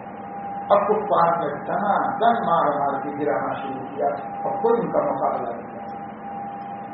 اس مجمع میں سے جہاں تلواریں چاروں طرف لہرا رہی تھی، حضرت ابو بکر گھسے اور گھس کر دوسری جانب آ کر رسول اللہ صلی اللہ علیہ وسلم کی خبر ہو گئی. اور جب انہوں نے دیکھا کہ حضور زخمی ہیں اور حضور صلی اللہ علیہ وسلم کو بھی نہیں چھوڑا ہے لوگوں نے، تو ابو بکر کی رگ حمیت بھڑک گئی. انہوں نے نیام سے تلوار نکالی اور ایک دم قوت سے جانے لگے کس نے میرے نبی کے اوپر حملہ کیا ہے. تو حضور علیہ الصلوۃ والسلام نے جلدی سے آگے بڑھ کے ابو بکر کا بازو پکڑ لیا کہ ابو بکر تم مجھے تنہا مت کرو. کیوں؟ اس لیے کہ اگر ابو بکر قتل ہو گئے تو حضور نے سوچا میں دنیا میں تنہا ہو جاؤں. یہ مقام تھا صدیق اکبر، رو دیا ہاتھ پکڑ کے ان کو اپنے پاس. اور یہ جو شہید ہوئے تھے مدینے کے لوگ تھے، کسی کے شوہر تھے، کسی کا بھائی تھا، کسی کا باپ تھا، کسی کا بیٹا تھا. وہاں مدینہ دور نہیں تھا احد سے، اور پہاڑ تو بالکل مدینے کے سامنے ہے، مسجد نبوی کی زیادہ دور نہیں تھا. مدینے میں سب خبریں پہنچ گئی شام ہوتے ہوئے کہ ساتھ مسلمانوں کو شکست ہو گئی اور اس طریقے سے اتنے سارے مسلمان شہید ہو گئے ہیں، وہ خبریں پہنچی. تو عورتیں چادریں اوڑھ کر کے کہ ہمارے بچے کا کیا ہوا، ہمارے شوہر کا کیا ہوا، ہمارے باپ کا کیا ہوا، اب سب مدینے سے نکل کے احد کی طرف جا رہے. اور حضور علیہ الصلوۃ والسلام مدینے کی طرف آ رہے تھے شام کو اس دکھ کے ساتھ کہ میں امت کی عورتوں کو، ان کے بیٹوں اور ان کے شوہروں اور ان کے بھائیوں، ان کے باپوں کے بارے میں کیا جواب دوں. دکھ سے بھرا ہوا دل لے کر مدینے کی طرف آ رہے تھے اور مدینے کی عورتیں مقتل کی طرف جا رہی تھیں. راستے میں کوئی عورت یا رسول اللہ فلاں کا کیا ہوا، کہا وہ تو شہید. کہ اللہ کے رسول آپ کے زندہ سلامت رہنے کے بعد شوہر کے مرنے کا کوئی نہیں. ایک عورت ملی، پتا چلا کہ اس کا بیٹا شہید. اللہ کے نبی نے کہا کہ دیکھو صبر کرو، اللہ نے اپنے دین میں استعمال کر لیا اس کو. کہنے لگے آپ کو تو کوئی دکھ نہیں ہوا، آپ سلامت ہیں تو بیٹے کے مرنے کا کوئی غم نہیں. ہر عورت یہ کہتی تھی آپ سلامت ہیں تو آپ کے سلامتی کے بعد کوئی غم نہیں. غم تو ہم یہ لے کے آ رہے تھے کہ نبی کو کیا ہوا، یہ تو ہم لے کے آ رہے. ایسی محبت اصحاب کرام کے قلوب میں پیدا ہوئی. عورتوں کے قلوب میں یہ محبت، مردوں کے قلوب میں یہ محبت نبی پاک صلی اللہ علیہ وسلم. آپ ہیں تو پھر کوئی غم نہیں. اللہ آپ کو سلامت رکھے. ہماری ساری دعائیں فکرے تو آپ کی سلامت ہے. یہ چیز پیدا ہوئی تو پھر ان لوگوں نے وہ وفاداری کی کہ اللہ تعالی نے دین کو غالب فرما دیا. 4 کامیاب کرا دیا. بعد میں تو ہماری بدعملیوں سے دین اسلام کا غلبہ ختم ہو گیا، ورنہ شروع میں تو کس طرح. اس لیے بھائی ہر مسلمان اس بات کا ارادہ کرے، مرد بھی عورتیں بھی، ہم جانیں گے کہ ہمارے آقا کا ہمارے لیے کیا حکم ہے، سر سے لے کے پیر تک اور شعور سے لے کے موت تک. اس لیے کہ شعور سے پہلے مکلف نہیں ہے. البتہ ماں باپ کے ذمے ہیں کہ وہ اپنے بچوں کو سنت پر قائم کریں. شعور سے لے کے موت تک، سر سے لے کے پیر تک، ہر مومن مرد اور ہر مومن عورت اس بات کو جاننے کی کوشش کرے کہ اللہ کے رسول صلی اللہ علیہ وسلم نے مجھے کیا حکم دیا ہے. جو حکم آپ نے دیا ہے اس پر عمل کا ارادہ کر کے عمل کرنا شروع کرو. میں نہیں کہتا کہ آپ ایک مہینے میں 100% تمام کام کیا کریں. مہینہ لگے، 10 مہینے لگے، سال 2 سال لگے، کتنا بھی عرصہ لگے، پختہ عزم اور ارادہ کر کے کام تو شروع کرو. جب کام شروع کریں گے تو کامیابی ملے گی، اور جب کام نہیں شروع کریں گے تو ہمیشہ سوچتے ہی رہیں گے. سوچتے سوچتے عمر گزر جائے اور مرتے وقت تو پھر افسوس مر گئے. ہر کچھ کرتے تو اچھا تھا، کرتے تو اچھا تھا. قرآن کریم نے ایسے غافلوں کا نقشہ قرآن مجید میں کھینچا ہے. عمر بھر اللہ کی نافرمانی کرتے رہے. جب موت آئی تو کہنے لگے رب لولا اخرتنی الی اجل قریب نجب دعوتک ونتبع الرسل. اللہ تھوڑی مہلت آپ دے دیں تو ہم آپ کی دعوت کو قبول کر لیں گے اور رسولوں کا اتباع کریں گے. تھوڑی مہلت دے دیں ہم. تو اللہ فرمائے گا کوئی مہلت نہیں. ہم نے پیغمبر اس لیے بھیجے تھے تاکہ تمہیں بتا دیں کہ مہلت نہیں ملنے والی ہے. جو کرنا ہے اس سے پہلے انفقوا مما رزقناکم من قبل ان یأتی احدکم الموت. موت آنے سے پہلے پہلے کرو جو بھی کرنا ہے. اس لیے مسلمانوں کو اس بات کا ارادہ کرنا چاہیے اس گئے گزرے دور میں،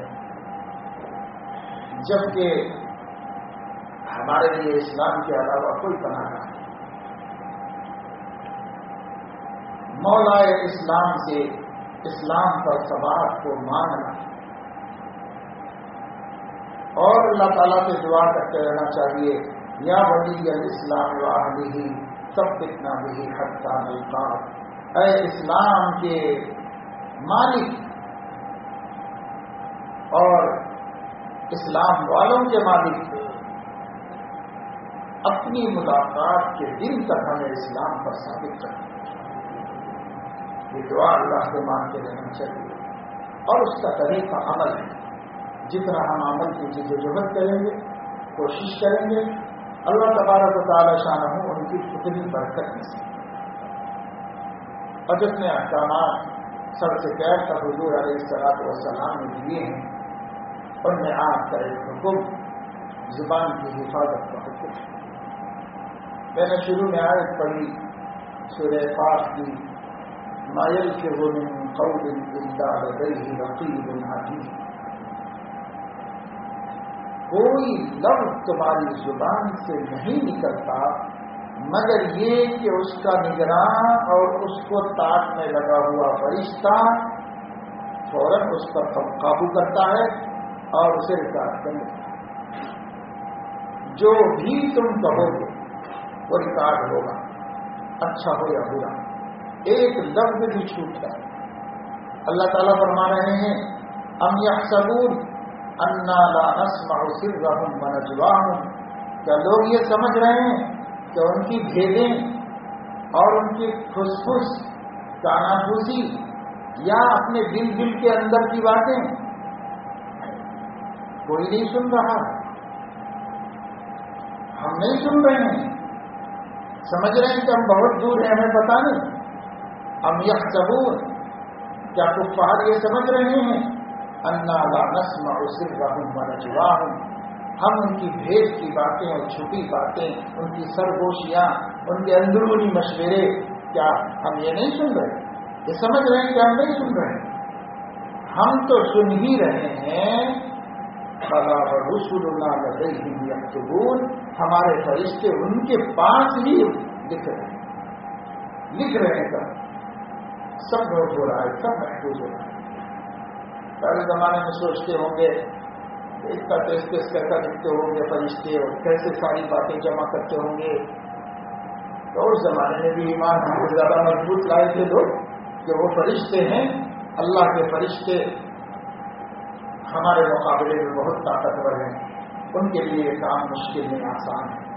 لیکن آج کے دور میں تو ٹیکنالوجی نے یہ بتا دیا کہ انسان بھی ایسی چیزیں وجود میں لا سکتے ہیں جس کے اندر وہ بولتے جائیں اور ریکارڈ ہوتا چلا جائے، بولتے جائیں ریکارڈ ہوتا چلا جائے. کچھ بھی کرنے کی ضرورت نہیں، سب ریکارڈ ہوگا. آج کل موبائلوں میں ایسے آپشن ہیں کہ فون پر فون آتا ہے، بات ہوتی ہے، دونوں کی بات حرف لفظ ایک ایک آواز کے اندر ریکارڈ ہو جائے. جھٹلا ہی نہیں سکتا کہ یہ میری بات نہیں، ایسے ریکارڈ ہو جائے. پچھلے لوگوں کو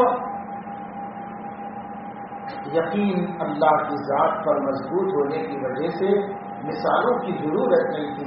اللہ نے ان کے دور میں مثالیں نہیں پیدا کی. ہم پھسے ایمان والوں کے واسطے ہمارے دور میں مثالیں پیدا کر دی کہ کیا اب بھی نہیں مانو گے؟ تمہارے دماغ تو بنا سکتے ہیں ایسی چیزیں، اور اس دماغ کا بنانے والا کوئی انتظام نہیں کر سکتا تمہاری ساری زندگی کو ریکارڈ کرنے کا. اور اب کہا جا رہا ہے سائنس کی دنیا میں کہ انسان کی جلد سنتی ہے اور انسان کی جلد جو ہے وہ ہر چیز کو محفوظ کرتی ہے. ایسی ٹیکنالوجی کے لیے محنت کی جا رہی ہے جو ٹیکنالوجی انسان کے جسم سے جوڑ دی جائے گی تو وہ خود بولی. کہا جا رہا ہے کہ انسان کے منہ سے نکلنے والا ہر لفظ کائنات کے باہر جا ہی نہیں سکتا، وہ ہواؤں میں تحلیل ہو گیا ہے اور کہیں نہیں گیا ہے. ایسی ٹیکنالوجی کے لیے کوششیں کی جا رہی ہیں کہ جو فضاؤں میں تحلیل شدہ پرانی آوازوں کو جوڑ کر واپس لائے اور اس کو سنا جائے. اب ممکن ہے دنیا اس پر کامیاب ہو جائے گی تو اس وقت وہ پیغمبروں کی دعوت بھی سن سکے. لیکن ابھی تو کوششیں چلے. مگر قرآن کیا کہتا ہے؟ قرآن یہ کہتا ہے الیوم نختم علی افواہہم وتکلمنا ایدیہم وتشہد ارجلہم بما کانوا یکسبون. ہم منہ پہ مہر لگائیں گے، ہاتھ بولے گا میں نے کتنے گناہ کیے، آنکھ بولے گی میں نے کتنے گناہ کیے، کان بولے گی میں نے کتنے گناہ کیے، پیر بولے گا میں نے کیا کیا گناہ کیے. ہر ایک عضو کو اللہ زبان دے دے گا، جو ریکارڈ ہے وہ سامنے لا وہ سب دے دے گا. انسان کہے گا میرے ہی آگا میرے خلاف کھڑے ہوئے. لیکن اللہ فرمائے گا کہ تو زبان سے سچ بولتا تو تیرے آگا کو گواہی دینی نہ پڑتی. جب تو جھوٹ بول رہا ہے، جھٹلا رہا ہے تو تیرے آگا گواہی دے. اس لیے اللہ کے پاس تو سب کچا چٹھا سامنے آ جانے والا ہے۔ انسان کو چاہیے کہ وہ دین والی زندگی، سنت والی زندگی، نبی والی زندگی کو اختیار کرے۔ اسی زندگی سے کامیابی ملتی ہے۔ زبان کی حفاظت کرے، جتنے اعضاء ہیں سب کے احکام نبی نے بتائے، اس میں زبان کے سب سے زیادہ بتائے۔ جو زبان پر قابو پا لے گا وہ کامیاب ہو جائے۔ اللہ کے نبی صلی اللہ علیہ وسلم سے کسی نے پوچھا من نجا یا رسول اللہ، کون نجات پائے گا یا نجات کی حقیقت کیا ہے؟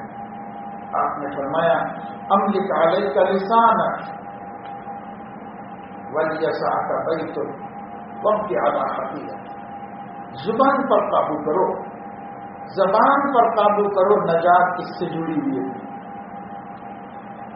البلاء مؤکل بالمنطق، حضور علیہ السلام نے فرمایا ساری بلائیں وہ زبان سے جڑی ہوئی ہیں۔ یہ انسان کے بول بلاؤں کو جنم دیتے ہیں، مصیبتوں کو پیدا کرتے ہیں۔ جتنے نقصانات سماج کے ہوتے ہیں وہ انسان کی زبان سے ہوتی ہیں۔ زبان کی حفاظت پر مرد بھی آج قادر نہیں ہے اور عورتیں اس سے بھی بڑی۔ عورتوں کو زبان کی حفاظت کرنا بڑا مشکل ہے۔ بھائی زبان سے ایسی بات مت بولو جس کا قیامت میں مواخذہ ہو جائے۔ ما یلفظ من قول الا لدیہ رقیب عتید، تم جو بھی بولتے ہو تمہارے پیچھے ایک گھات میں لگا ہوا اس کو نوٹ کر رہا ہے، اس کو محفوظ کر رہا ہے، پھر اس کا اللہ مواخذہ فرمائیں گے، جواب دینا۔ جب رسول اللہ صلی اللہ علیہ وسلم نے صحابہ کرام کو زبان کی حفاظت کی طرف متوجہ کیا تو کسی صحابی نے پوچھا یا رسول اللہ، کیا قیامت کے دن ہمارے اعمال کا حساب تو ہوگا، کیا ہمارے اقوال کا بھی حساب ہوگا؟ ہم جو باتیں بول رہے ہیں اس کا بھی حساب ہوگا؟ تو حضور علیہ الصلوۃ والسلام نے فرمایا جہنم میں انسان کو اونجے منہ ڈالنے والی زبان سے بڑھ کر کون سی چیز ہے؟ سب سے زیادہ جہنم میں جانے والے اپنی زبان کے کرتوت سے جہنم میں جائیں، اس لیے زبان کی حفاظت کرو۔ صدیق اکبر رضی اللہ تعالیٰ عنہ کے بارے میں آتا ہے کہ حصا یعنی ریت کے کچھ کنکر موٹے موٹے وہ منہ میں رکھتے تھے۔ مسلمانوں کے امیر تھے، امیر المومنین رسول اللہ صلی اللہ علیہ وسلم کے صدیق تھے، ان کے یارغار تھے، لیکن نبی کی زبان سے زبان کے حصائق اور زبان کی نقصانات اتنا سن چکے تھے کہ کچھ دو چار کنکریاں منہ میں ڈال دیتے۔ وہ منہ میں کنکریاں رہنے کی وجہ سے بول نہیں پاتے تھے، اور جب کچھ بولنا ضروری ہوتا تو وہ کنکر نکال کے بولتے۔ لوگ کہتے تھے یہ کیا کرتے ہیں آپ؟ تو وہ اشارہ کرتے تھے کہ یہ زبان ہے نا، یہی جہنم میں لے جاتی، یہی جہنم میں لے جاتی۔ اس پر قابو پانا ہے، اس پر قابو پانا ہے۔ آدمی زبان سے غیبت کرتا ہے، زبان سے جھگڑا کرتا ہے، زبان سے گالی دیتا ہے، زبان سے گانے گاتا ہے، زبان سے کفر بکتا ہے، زبان سے دل آزاری کرتا ہے، زبان سے لگائی بجھائی کرتا ہے، زبان سے دھوکہ دیتا ہے۔ 22 گناہ کبیرہ گناہ وہ زبان سے ہوتے ہیں۔ انسان کے جسم میں حتیٰ کہ اس کی شرمگاہ بھی اتنے گناہ نہیں کرتی جتنا اس کے زبان گناہ۔ یہ زبان اس لیے جرم ہو صغیر جرم ہو کبیر، جسم تو زبان کا بہت چھوٹا ہے لیکن جرائم بہت بڑے بڑے ہیں۔ زبان پر قابو پائیں، مرد بھی زبان پر قابو پائیں، عورتیں بھی زبان پر قابو پائیں۔ زبان پر قابو پانے کی کوشش کرنا۔ ایک خاتون نے سنا جب قرآن کریم میں پڑھا انہوں نے ما یلفظ من قول الا لدیہ رقیب عتید، زبان سے جو بات بھی نکلے گی اس کو اللہ حساب لے گی، جو بات بھی نکلے گی اس کا حساب کریں گے اللہ تعالیٰ۔ اور اگر وہ صحیح ہے تو ٹھیک ہے، اگر وہ غلط ہے تو جواب دینا، سزا بھگتنا پڑے گا۔ جب انہوں نے قرآن کریم کی یہ آیت پڑھی تو بہت متفکر ہو گئی، پریشان ہوئی، سوچنے لگی کہ بھائی میں زبان کی حفاظت کیسے کروں؟ یہ زبان تو بولتی رہتی ہے، آخر اس کے ضرر سے بچوں تو کیسے بچوں؟ تو ان کی سمجھ میں بات آئی کہ ایک کام کرو، جو بھی بولنا ہے وہ قرآن سے بولو، قرآن سے بولو جو بھی بولنا ہے۔ اب قرآن کا تو اللہ پوچھے گا نہیں، قرآن اس کا ہی کلام ہے، ہم اس کے کلام سے ہٹ کے کوئی کلام ہی نہ کریں۔ تو اللہ کی اس بندی نے قرآن کریم پر عبور حاصل کیا، اس کو حفظ کیا، ذہن میں پختہ اس کو جما لیا، اور یہ طے کر لیا کہ میں جب بھی کچھ بولنا ہوگا تو بس قرآن کا کوئی جملہ بول دوں گی اور اس سے ہٹ کے کوئی بات نہیں بولوں گی۔ حضرت عبداللہ ابن مبارک رحمۃ اللہ علیہ عظیم محدث ہے، فرماتے ہیں کہ میں حج کر کے واپس ہو رہا تھا، اکیلا جا رہا تھا اپنی سواری پر، راستے میں نے ایک جگہ پر کچھ سیاہی دیکھی، جب قریب پہنچا تو دیکھا کہ بھائی کوئی انسان ہے یہاں ٹھہرا ہوا ہے صحرا میں، راستے میں کہیں پر، تو وہاں رک گئے، اور جب سواری اس کے قریب کی تو انہوں نے دیکھا کہ یہ تو کوئی خاتون ہے، چادر اوڑھ کے ٹھہری ہوئی ہے، ایک چادر باندھی ہوئی ہے، ایک چادر اوڑھی ہوئی ہے، اور یہاں کھڑی ہوئی۔ تو انہوں نے جا کر السلام علیکم ورحمۃ اللہ کہا، تو فرماتے ہیں کہ اس خاتون نے اس کے جواب میں کہا سلام قولا من رب الرحیم۔ چلو بھائی ایسا جواب دیا، ایسا انہوں نے دوسرا سوال کیا اس سے کہ آپ یہاں پر کیوں کھڑی ہوئی؟ تو انہوں نے کہا میں یرید اللہ فلا ہادی، قافلے سے چھوٹ گئی ہوں، رستہ بھٹک کے یہاں پر کھڑی ہوں۔ سمجھ گئی ہے بس اس آیت سے، کب سے یہاں کھڑی ہوئی ہیں آپ؟ کہنے لگی صلاح لیال سبیلا، 3 دن سے ادھر ہی ہوں یہاں۔ تو انہوں نے پوچھا کہ 3 دن سے یہاں پر ہیں آپ، ساز و سامان بھی نہیں ہے، کچھ کھایا پیا؟ تو کہنے لگی اللہ یطعمنی ویسقین، ہے تو نہیں کوئی سودا میرے پاس، کوئی کھانے پینے کی چیز نہیں، بس اللہ ہی کھلاتا پلاتا ہے، اسی نے بچا کے رکھا ہے، زندہ رکھا ہے۔ انہوں نے پوچھا کہ آپ ہمارے پاس کھانا ہے، کھانا چاہیے؟ تو وہ کہنے لگی ثم اتم الصیام الی اللیل، تو سمجھ گئی کہ روزہ دار ہے، روزہ رکھی ہوئی ہے، دن میں تو نہیں کھائی کھانا۔ تو انہوں نے کہا کہ رمضان تو نہیں ہے، تو کہنے لگے من تطوع خیرا فهو خیر له۔ انہوں نے کہا کہ ہم کو سفر میں افطار کر لینے کی اجازت ہے، اس لیے روزہ توڑ دیجیے، کھا لیجیے۔ تو کہنے لگی ان تصوموا خیر لکم، سفر میں بھی روزہ رکھ لو تو بہتر ہے، اس لیے بہتر رکھیے، بہتر ہے۔ انہوں نے کہا کہ آپ کس خاندان قبیلے سے تعلق رکھتی ہیں؟ تو وہ کہنے لگے کہ ما یلفظ من قول الا لدیہ رقیب عتید، ہر بات جو انسان کہتا ہے اس کا حساب ہوتا ہے۔ ایک حضور بات کی سوال کیا کروں؟ انہوں نے کہا کہ کیا میں آپ کو سواری پر سوار کر لوں اور آپ کہاں جانا چاہ رہے وہاں پر پہنچا دوں؟ تو کہنے لگی ما تفعلوا من خیر یعلمہ اللہ، کوئی بھی بھلائی کرو تو اللہ جانتا ہے، بدلہ دے گا۔ تو وہ ہٹ گئے۔ انہوں نے کہا کہ آپ بیٹھ جائیے، سواری کے اوپر سوار ہو جائیے، سواری پر تو یا مرد بیٹھ سکتا ہے یا عورت، اس لیے میری اونٹ پر آپ سوار ہو جائیے۔ تو انہوں نے کہا قل للمؤمنین یغضوا من ابصارہم، تو فرماتے میں نے نظریں نیچی کر کے دوسری طرف پلٹ دیا. وہ بیٹھنے لگی تو ان کی اونٹ ذرا گڑبڑ کیا تو ان کی چادر پھٹ گئی. تو انہوں نے خود کہا لن یصیبنا الا ما كتب اللہ لنا، ہر مصیبت اللہ کی تقدیر سے ہے. تو انہوں نے کہا کہ کیا میں اونٹ کو بٹھا دوں بیٹھنے میں سہولت کے لیے؟ تو کہنے لگی ففہمناہا سلیمان، آپ بات سمجھ گئے یہی چاہ رہی ہیں.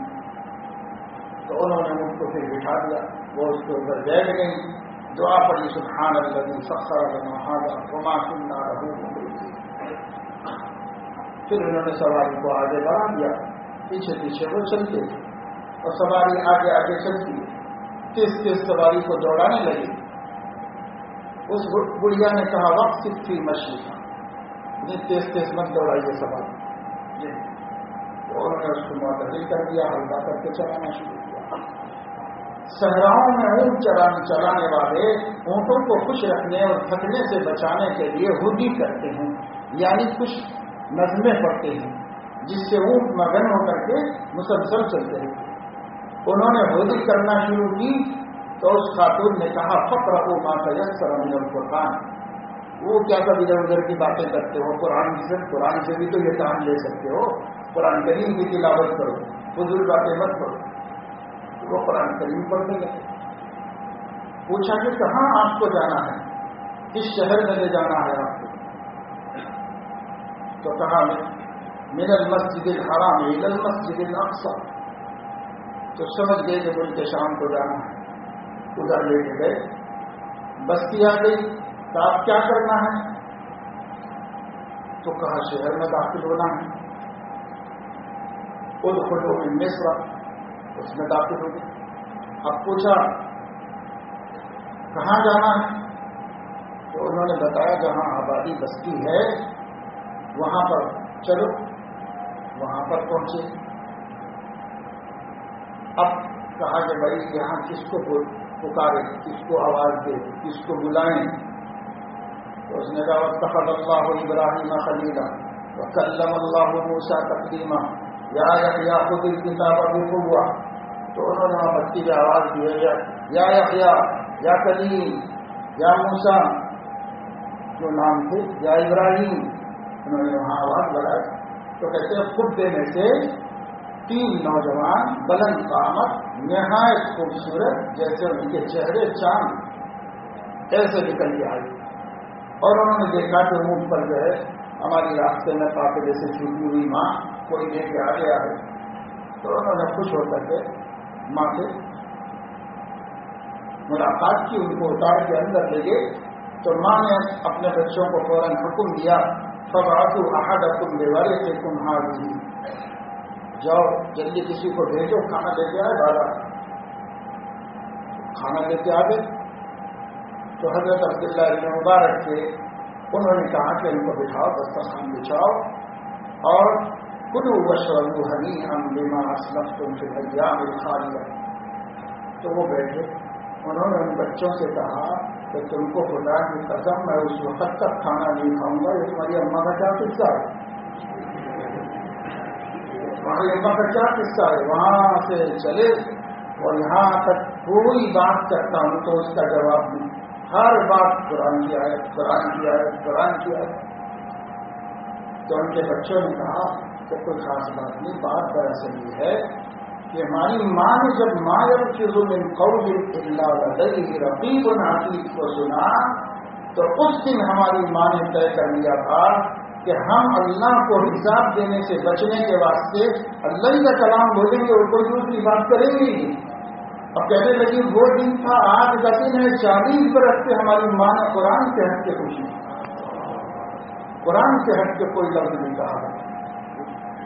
ذرا ہماری بہنیں غور کریں. اللہ پاک نے زبان حفاظت کرنے کی ہمت آپ ہی کی جیسی کسی عورت کو کتنی عطا فرمائی تھی. 40 سال جس نے اپنے زبان کی ایسی حفاظت کر لی کہ کلام الہی کے علاوہ زبان سے کچھ نہیں، اور اپنی ضرورت زندگی کے سب نکالی اسی سے اللہ کی کلام. بھٹک گئی تو راستہ بھی پا گئی، گھر تک آنے میں بھی اسی قرآن کی آیتوں کو استعمال کریں۔ ہمارا حال یہ ہے کہ بھائی نہ ہم سے غیبت چھوٹے، نہ ہم سے لڑائی جھگڑے چھوٹے، نہ ہم سے فتنے چھوٹے، نہ ہم سے کوئی لڑائی، ایک دوسرے کو بچھاڑنا، جھگڑا کرنا، بحث کرنا، شوہروں سے جھگڑنا، لڑائیاں کرنا، ہم سے کوئی تو برائی نہیں چھوٹ رہی ہے زبان کی۔ زبان کو قابو میں کرو، زبان اگر قابو میں آ گئی تو نجات پائے، اس دنیا میں بھی نجات ملے گی زبان کے قابو سے، اور مرنے کے بعد بھی نجات ملے گی زبان کو قابو میں کرنے سے۔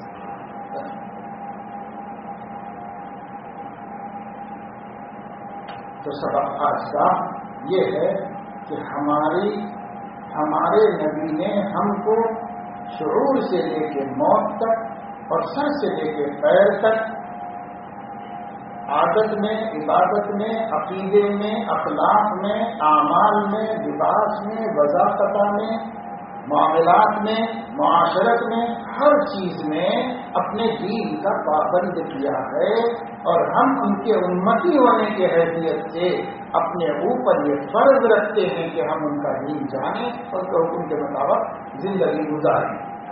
اور وہ سر سے لے کے پیر تک کے احکامات میں سے ایک اہم حکم زبان کی حفاظت، زبان کی حفاظت۔ تو سب ارادہ کریں کہ بھائی ہم سوچ کے بولیں، ایک ہے بول کے سوچنا، ایک ہے سوچ کے بولنا۔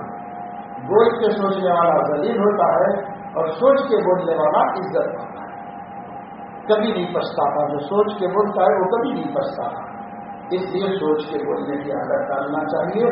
جب بھی کچھ بولنے کا تقاضا ہو، ضرورت ہو، تو ہم سوچ سمجھ کے بولیں۔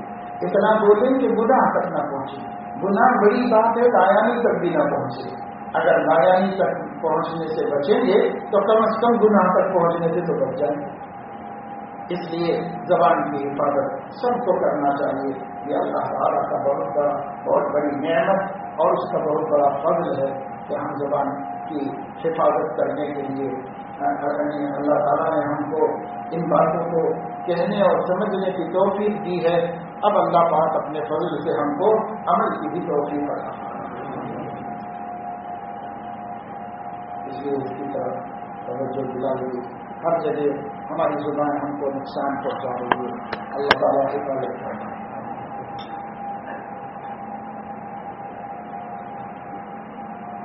مختصر دعا کرو، اللہم صلی وسلم علی سیدنا ونبینا وحبیبنا وشفیعنا ومولانا محمد وعلى آلہ واصحابہ وازواجہ واتباعہ افضل صلواتک وعدد معلوماتک۔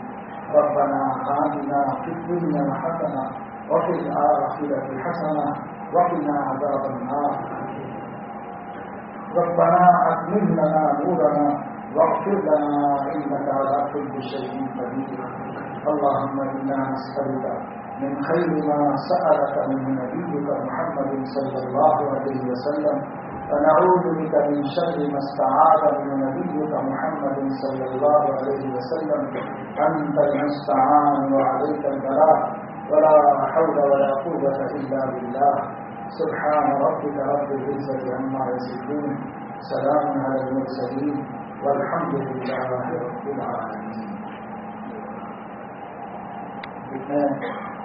آپ لوگ یہاں بیٹھے ہوئے ہیں، اس میں سے جو لوگ شروع میں آئے تھے 20 رمضان کو، وہ حضرات ابھی یہیں بیٹھے رہیں اور باقی حضرات اپنا ناشتہ کرنے کے لیے جائیں، اس کے بعد آپ لوگ جائیں۔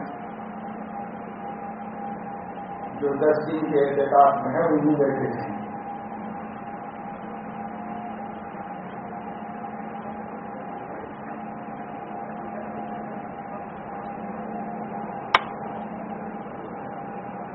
اور آپ لوگوں کو یہ بات بتانی ہے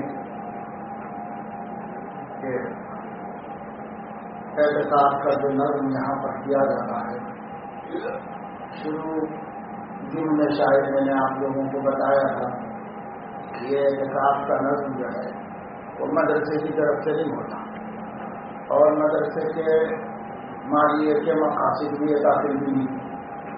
تو اس لیے کبھی یہ ہو سکتا ہے کہ بھائی کوئی صاحب خیر آدمی اس کا انتظام کرے، تو یہ تو مسجد مدرسہ ایسے جنگل میں ہے کہ یہاں کوئی پڑوسی بھی زیادہ نہیں ہے، کوئی ایسے اصحاب خیر بھی ملنے والے نہیں ہیں. تو اس لیے ترتیب یہی بنائی گئی کہ بھائی ہر معتکف اپنا خرچہ خود دے دے اور اس کے خرچے سے یہ سارا نظام عمل میں لایا جائے. اور گھروں سے کھانا منگانا، وقت پہ آنا، وقت پہ کھانا، یہ انتہائی دشوار کام ہے. انتظار کر لے کسی کا کب آ رہا، کسی کا کب آ رہا، کسی کا کب آ رہا. اس لیے ایک جگہ بن جائے کھانا اور سب مل کے وقت پہ کھا لیں، وقت پہ عبادت کر لیں. اس کے لیے یہ ترتیب بنائی گئی. فارم جو آپ بھرتے ہیں اس کے اندر بھی یہ بات لکھ دی گئی تھی کہ آپ سے اتنے پیسے 1000 روپے لیے جا رہے ہیں، یہ اخراجات میں استعمال ہوں گے، کھانے میں، پینے میں، جو بھی ہے افطار شہر میں، اور اس کے ساتھ ساتھ جو لوگ خدمت کریں گے ان خدمت گزاروں کو، اور مسجد کی بجلی استعمال ہوتی ہے مسجد کی بجلی میں، اس میں سب، تاکہ یہ ادارے پر کچھ نہ رہے، سب ہمارا اپنا، ہماری عبادت، ہمارا اپنا عمل، تو اس لیے اپنے اخراجات رہیں. اور اس میں یہ بھی صراحت کر دی گئی تھی کہ اگر کچھ دعوت وغیرہ آنے کی وجہ سے آپ کے پیسے میں سے تھوڑا بہت کچھ بچ جاتا ہے سب اخراجات کے بعد، تو اسے دیہات کی جو محنت امداد العلوم نارائن گڑھ میں جو دیہات میں محنتیں ہو رہی ہیں، گاؤں کام کیے جا رہے ہیں، تو وہاں کے مصارف میں، ضروریات میں اس کو جمع کر دیا جائے گا. کچھ تھوڑا بہت بچے گا تو اس کو وہاں جمع کر دیا جائے گا. تو فارم پڑھتے ہیں نہیں پڑھتے ہیں بہرحال اس کے اندر یہ سب صراحتیں ہم نے پہلے ہی کر دی. لیکن اس وقت اللہ تعالیٰ کے فضل و کرم سے بعد اصحاب خیر دوست احباب نے آپ لوگوں کی میزبانی کرنی شروع کی. تو میزبانی ہوتے ہوتے ہوتے یہاں تک تو سب دوست احباب کی میزبانی میں ہی معاملہ ہو گیا. تو جو پیسہ آپ لوگوں سے لیا گیا تھا، یہ پیسہ خرچ کرنے کی ضرورت نہیں آئی، اور اگلے 2 دنوں میں 3 دنوں میں بھی انشاءاللہ ضرورت نہیں پڑے گی. بعض اصحاب وعدہ کیے گئے کہ ہم کھلائیں گے، ہم کھلائیں گے، ہم کھلائیں گے. تو اس وجہ سے یہ جو پیسے وصول ہوئے ہیں، اگر 100-200 بچ جاتے تو ہم خیر میں خود ہی بھیج دیتے وہیں پر، جیسا گزشتہ سالوں میں ہو رہا تھا. اب کی ایک صاحب خیر نے سارے انتظامات کے سلسلے میں اپنی ذمہ داری دی، اور کچھ احباب روزانہ کھانے کے لیے پیشکش کرتے کہ ہم کھلانا چاہ رہے، ہم کھلانا چاہ رہے. اس طریقے سے ہو گیا ہے. تو اس وجہ سے آپ لوگوں کو روکا ہے کہ رفتہ رفتہ یہ رقم ہر ایک کی اس کو واپس کر دی جائے گی. تو جو لوگ شروع سے ہیں ان کے پہلے انتظام اس کا کیا گیا ہے کہ بعد میں سب کے لیے رقم واپس کر دی جائے. اس لیے اس سلسلے میں آپ لوگوں سے گزارش یہ ہے کہ سبھی لوگ دیں، جتنے بھی ہیں سبھی لوگ دیں. اور اگر کسی کا ارادہ ان کاموں میں صرف کرنے کا ہے تو لے لینے کے بعد رسید کٹا کے بعد میں جو نہ دے، کیونکہ بعض ایسے ہیں جن کو کچھ اپنا ہی کام آ جائے گی، اور بعض ایسے ہیں جن کو اللہ پاک نے بہت دیا ہے وہ نہیں لینا چاہیں، تو اس میں ایک دوسرے کو شرمندگی ہوتی ہے. اس وجہ سے صحیح طریقہ کار یہ ہے کہ سب لوگ ترتیب سے لے لیں اپنا قرضہ، اور اس کے بعد کلول جب آپ کا جی چاہے تو خیر کے کام میں دینا ہے تو نہیں دینا تو کوئی ایسی کی بات نہیں ہے. اپنے گھر میں زیادہ ضرورت ہے اپنے گھر میں دے دیجیے. تو ہم معین بھائی کے پاس ہم آ گئے.